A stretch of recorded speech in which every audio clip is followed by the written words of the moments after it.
ગાયો ચરાવવા મોહન એક દિવસ ગોવર્ધન પર્વત પર ચડી ગયા. કેમ ચડ્યા હશે એની અટકળો શ્રી કૃષ્ણના મિત્રો કરે છે.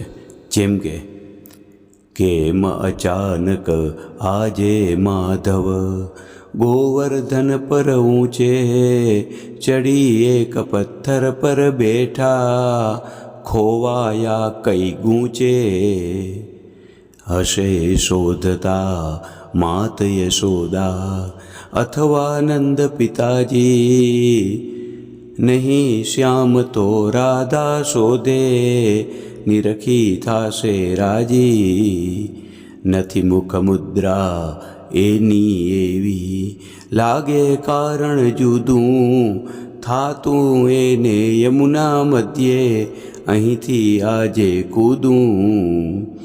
શ્યામ વિચારે છે ગોકુળમાં કૈલાસી જે સાધુ આવ્યા તા તેને ફરી આજે ગોતીને આરાધું. ભવિષ્યમાં સરતા માધવની દૃષ્ટિ કેમ વરસતી, ઉચ્ચ મહેલ નિવાસી મીરા હશે કદાચ તરસતી. અથવા કલિયુગમાં એકાકી વેણુ હશે કોરડતી, વેણુનાદ વગરની સૂની વિલાપ કરતી ધરતી.